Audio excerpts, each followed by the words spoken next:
राज्यवासियों के अस्मिता के प्रश्न को ध्यान में रखते हुए सदन के विशेष सत्र में सरना धर्म कोड को पास किया जाना एक महत्वपूर्ण कदम था, जिस पर इस सदन ने पक्ष विपक्ष के अंतर को भूलकर सर्वसम्मति से उसे पास किया था। झारखंड पदों एवं सेवाओं की रिक्तियां में आरक्षण संशोधन विधेयक 2022 एवं झारखंड स्थानीय व्यक्तियों की परिभाषा और परिणामी सांस्कृतिक और अन्य लाभों को ऐसे स्थानीय व्यक्तियों तक विस्तारित करने के लिए विधेयक 2022 राज्य गठन के उन मौलिक उद्देश्यों के पूर्ति की ओर एक महत्वपूर्ण कदम थे, जिनके लिए हमारे राज्य निर्माता ने राज्य गठन के आंदोलन में अपना रक्त बहाया था। इन दोनों विधेयकों पर भी सदन के पक्ष और विपक्ष का अंतर मिट गया था और सभी माननीय सदस्य के सहमति से ये विधेयक सदन में पारित हुए थे। अब तक ये विधेयक कानून का रूप नहीं ले पाया है। मुझे आशा है कि निकट भविष्य में इन्हें कानून का रूप दिया जा सकेगा। विधायी हस्तक्षेप से जन कल्याण का सबसे महत्वपूर्ण उदाहरण झारखंड राज्य के निजी क्षेत्रों में स्थानीय उम्मीदवारों का नियोजन कानून 2021 है। उनके माध्यम से झारखंड में कार्यरत निजी संयंत्रों में 75% आरक्षण की व्यवस्था की गई है और यह आरक्षण की व्यवस्था न केवल नीचे के पदों के लिए है, बल्कि 40,000 रुपये के मानदेय तक के लिए इस आरक्षण की व्यवस्था की गई है।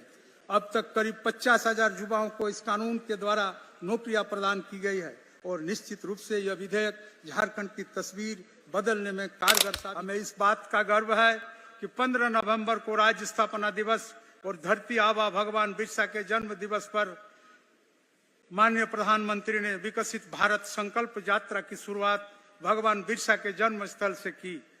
आजादी के 73 वर्षों के भारत ने विकास की कई ऊंचाइयों को छुआ है।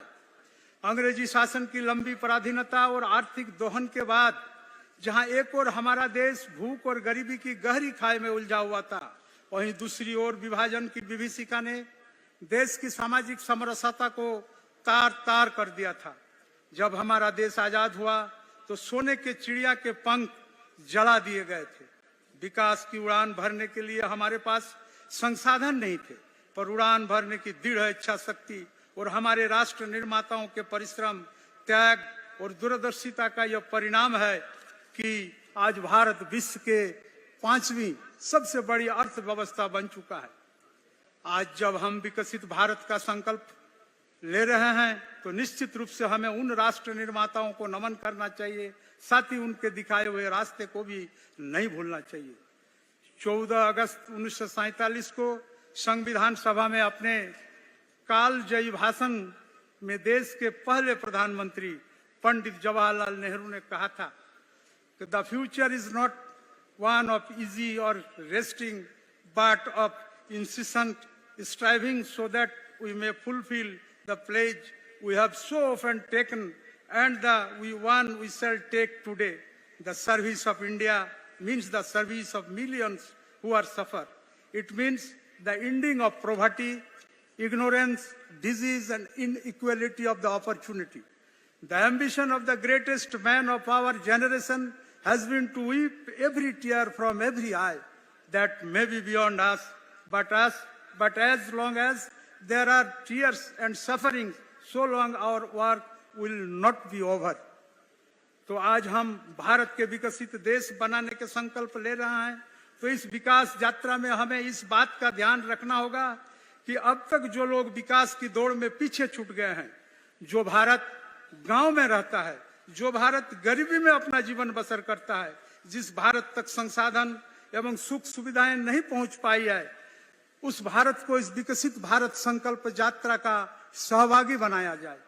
तो यह ऐसे कैसे संभव होगा कि विकास की इस यात्रा में गरीबी और अमीरी के बीच की खाई और गहरी न हो पाए? कैसे जिन भगवान बिरसा मुंडा के धरती से इस विकसित भारत संकल्प यात्रा की शुरुआत की गई है, उनके बच्चे इस विकास यात्रा के ध्वजवाहक बनेंगे क्या? मेरा मानना है कि इसका समाधान हमें उस दस्तावेज से मिल सकता है जिससे यह देश चलता है। भारत का संविधान यह एक ऐसा क्रांतिकारी दस्तावेज है जो हमारे विकसित भारत के संकल्प को सही मायने में सार्थक और समावेशी बनाने का सामर्थ्य रखता है। महान संविधानविद ग्रैनविल ऑस्टिन के शब्दों में, इस संविधान का अस्तित्व ही एक सामाजिक क्रांति का वक्तव्य था। यह आधुनिकता की ओर ले जाने वाली शक्ति का द्योतक था। नीति निर्देशक, सिद्धांतों में व्यक्त होने वाली सामाजिक आर्थिक समता भी एक ऐसा ही क्रांतिकारी विचार था। जमींदारी उन्मूलन, संपत्ति संबंधी में बदलाव तथा वंचित नागरिकों को शिक्षा और रोजगार के क्षेत्र में विशेष अवसर प्रदान करने जैसे उपाय भी इस क्रांतिकारी भावना की ओर इंगित करते हैं। विकसित भारत के संकल्प यात्रा में संविधान के दो मूलभूत संरचनाएं, संसदीय लोकतंत्र और संघवाद, ध्यान रखा जाना अत्यंत ही आवश्यक है। हमारे संविधान निर्माताओं ने प्रेसिडेंशियल सिस्टम की जगह संसदीय लोकतंत्र, पार्लियामेंट्री डेमोक्रेसी को इसलिए चुना था कि कार्यपालिका अपने कार्य और अस्तित्व के लिए लगातार विधायिका के प्रति जिम्मेदार रहे। सदनों के माध्यम से जनता के भावनाओं के गूंज लगातार सरकार तक पहुंचती है। सरकार केवल बहुमत के बल पर जनता के वाजिब सवालों से मुंह नहीं फेर सकती और इसमें ही विधायी संस्थाओं की महती जिम्मेदारी निहित है। हम जनता के महत्वपूर्ण प्रश्न लगातार शासन के समक्ष उठाते रहे। संसदीय लोकतंत्र में ऐसी व्यवस्था बनाई गई है कि कोई भी सांसद या विधायक यद्यपि विधेयकों एवं महत्वपूर्ण सरकारी कार्यक्रम में अपने राजनीतिक दल के निर्देशों के अनुरूप संसदीयों के दायित्व का निर्वहन करता है, परंतु प्रश्नकाल, ध्यानाकर्षण, गैर सरकारी संकल्प आदि अनेकों ऐसे अवसर प्रत्येक विधायक अथवा सांसद जो सत्ता पक्ष अथवा विपक्ष में हो उनके माध्यम से यह शासन चलाने वाले से जनता के लिए सवाल पूछ सकता है। सरकार की नीतियों को जनहित के अनुरूप बनाने के लिए सरकार को बाध्य कर सकता है। मैं यहाँ एक प्रसंग बताना चाहता हूँ। जब मैं एक साधारण कार्यकर्ता के रूप में आदरणीय दिसम गुरु वीर शिबू सोरेन के सानिध्य में आंदोलनात्मक कार्य करता था, तो उस समय दिसम गुरु हम लोगों को इस क्षेत्र में घर घर जाकर के मुष्टि भिक्षाटन के लिए कहा करते थे। उसमें हम लोग घर घर जाते थे और एक मुष्टि चावल तथा 1 रुपया का भिक्षाटन करते थे। गुरुजी हम लोगों को बताते थे कि यदि तुम घर घर जनता के पास जाकर मुष्टि भिक्षाटन करोगे तो तुम्हारे अंदर कभी यह हम नहीं होगा कि हम राजनेता हैं। यह मुष्टि भिक्षाटन हाथ फैलाने से हमेशा स्मरण रहेगा कि हम जनता के सेवक हैं, नौकर हैं, न कि मालिक। हम उन्हीं से वोट भी मांगते हैं। गुरुजी आगे बताते थे कि जनप्रतिनिधि ऐसे में निरंकुश नहीं बन सकता। इसमें आपको पता चलेगा कि कौन कैसे रहता है, कितना संपन्न है, कितना सुखी है। जनता का सामाजिक, आर्थिक, रहन सहन, आचार विचार भी मालूम होगा। और जब आप नीति निर्माण करेंगे तो गांधी जी के कथन की भांति आपको स्मरण होगा कि इससे उस अंतिम व्यक्ति का कितना उद्धार होगा। मैं समझता हूं कि यह मुष्टि भिक्षाटन का अवधारणा रियल डेमोक्रेसी को परिलक्षित करता है। संघवाद इस विकास यात्रा का दूसरे सबसे महत्वपूर्ण पहलू है। संघ और राज्य के बीच वित्तीय शक्तियों का बंटवारा इस प्रकार किया गया है कि शासन संचालित करने की और नीतियों को धरातल पर उतारने की अधिकांश जिम्मेवारियां राज्य सरकार के जिम्मे है, परंतु नीतियों को लागू करने के लिए आर्थिक क्षमता केंद्र में निहित की गई है। जब हम कहते हैं कि झारखंड खनिज संसाधनों से परिपूर्ण एक धनी राज्य है और यहाँ के लोग गरीब हैं, तो हमें इस बात का ध्यान रखना चाहिए कि जिन खनिज संसाधनों के आधार पर हम झारखंड के को धनी राज्य के संज्ञा देते हैं, उनके दोहन और उससे प्राप्त होने वाला धन पर केंद्र का एकाधिकार है।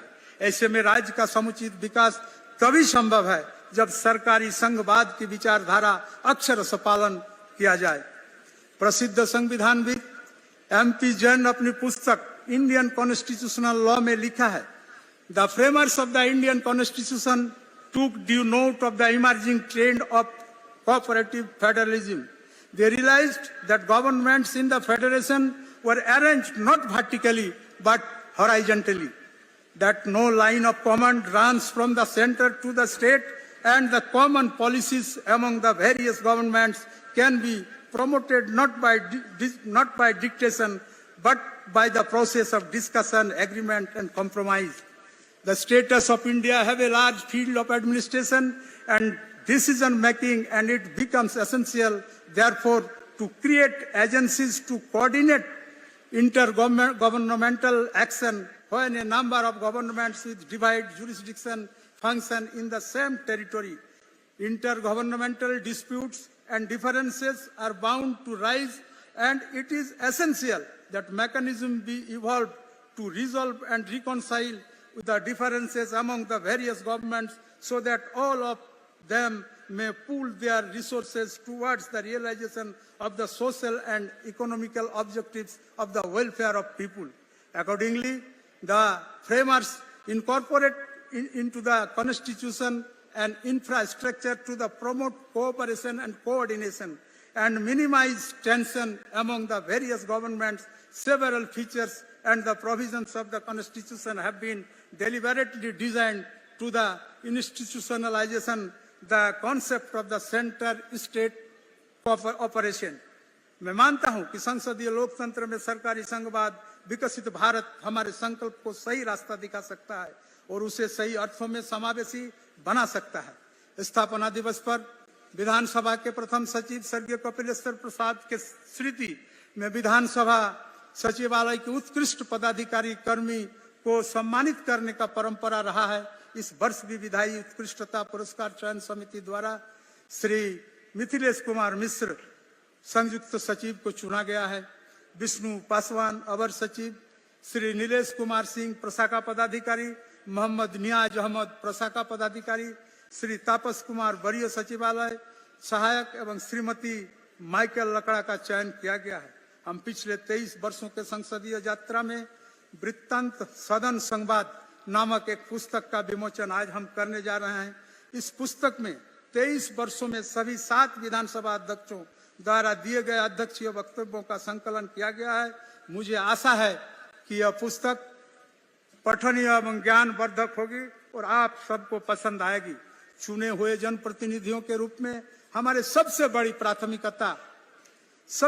प्राथमिकता राज्य के लोगों के प्रति जिन्होंने इस सदन में चुनकर हम लोगों को भेजा है, वे हम अंग्रेजी ग्रामर के 5 वॉयल्स के माध्यम से प्रभावी विधायिका के कार्य को समझा जा सकता है। ऐसे एसेसिबल विधायिका को आम लोगों के लिए सुलभ होना होगा। इससे इफिशिएंट विधायिका को अपने मूल कार्यों और कानूनों के निर्माण में कुशलता हासिल करनी होगी। आई से इंक्लूसिव समावेशी विधायिका को समाज के सभी वर्गों के लिए समावेशी होना होगा। ओ से ओपन विधायिका को अपने कार्यों में स्वतंत्र, निष्पक्ष और पारदर्शी होना होगा और यू से यूनाइटेड विधायिका को राष्ट्र कल्याण के लिए संगठित होना होगा।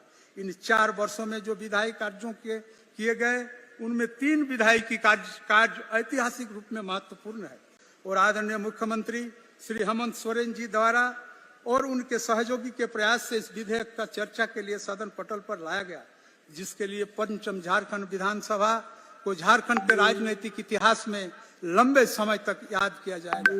राज्यवासियों के अस्मिता के प्रश्न को ध्यान में रखते हुए सदन के विशेष सत्र में सरना धर्म कोड को पास किया जाना एक महत्वपूर्ण कदम था, जिस पर इस सदन ने पक्ष विपक्ष के अंतर को भूलकर सर्वसम्मति से उसे पास किया था। झारखंड पदों एवं सेवाओं की रिक्तियां में आरक्षण संशोधन विधेयक 2022 एवं झारखंड स्थानीय व्यक्तियों की परिभाषा और परिणामी सांस्कृतिक और अन्य लाभों को ऐसे स्थानीय व्यक्तियों तक विस्तारित करने के लिए विधेयक 2022 राज्य गठन के उन मौलिक उद्देश्यों के पूर्ति की ओर एक महत्वपूर्ण कदम थे, जिनके लिए हमारे राज्य निर्माता ने राज्य गठन के आंदोलन में अपना रक्त बहाया था। इन दोनों विधेयकों पर भी सदन के पक्ष और विपक्ष का अंतर मिट गया था और सभी माननीय सदस्य के सहमति से ये विधेयक सदन में पारित हुए थे। अब तक ये विधेयक कानून का रूप नहीं ले पाया है। मुझे आशा है कि निकट भविष्य में इन्हें कानून का रूप दिया जा सकेगा। विधायी हस्तक्षेप से जन कल्याण का सबसे महत्वपूर्ण उदाहरण झारखंड राज्य के निजी क्षेत्रों में स्थानीय उम्मीदवारों का नियोजन कानून 2021 है। उनके माध्यम से झारखंड में कार्यरत निजी संयंत्रों में 75% आरक्षण की व्यवस्था की गई है और यह आरक्षण की व्यवस्था न केवल नीचे के पदों के लिए है, बल्कि 40,000 रुपये के मानदेय तक के लिए इस आरक्षण की व्यवस्था की गई है। अब तक करीब 50,000 युवाओं को इस कानून के द्वारा नौकरियां प्रदान की गई है और निश्चित रूप से यह विधेयक झारखंड की तस्वीर बदलने में कारगर साबित होगा। झारखंड एक युवा राज्य और युवा शक्ति के हाथों में ही झारखंड का बागडोर आदरणीय हेमंत सोरेन जी के हाथों में है और भविष्य भी निहित है। युवाओं को सुदृढ़ और स्वावलंबी बनाकर ही हम विकसित झारखंड की परिकल्पना को साकार कर सकते हैं। झारखंड विकसित भारत की प्राचीर का सबसे महत्वपूर्ण और मजबूत स्तंभ है, क्योंकि झारखंड की ऊर्जा से ही देश की विकास यात्रा को गति मिल सकती है। तो आइए झारखंड विधानसभा के इस 23वें स्थापना दिवस पर हम सब मिलकर ये प्रण लें कि झारखंड को देश के विकास यात्रा में अग्रणी राज्य बनाने में हम अपने तमाम अंतर विरोधों को भूलकर पक्ष और विपक्ष एक साथ मिलकर कार्य करेंगे। इन्हीं शब्दों के साथ मैं आप सब The follow-up.in. Like, share, and subscribe.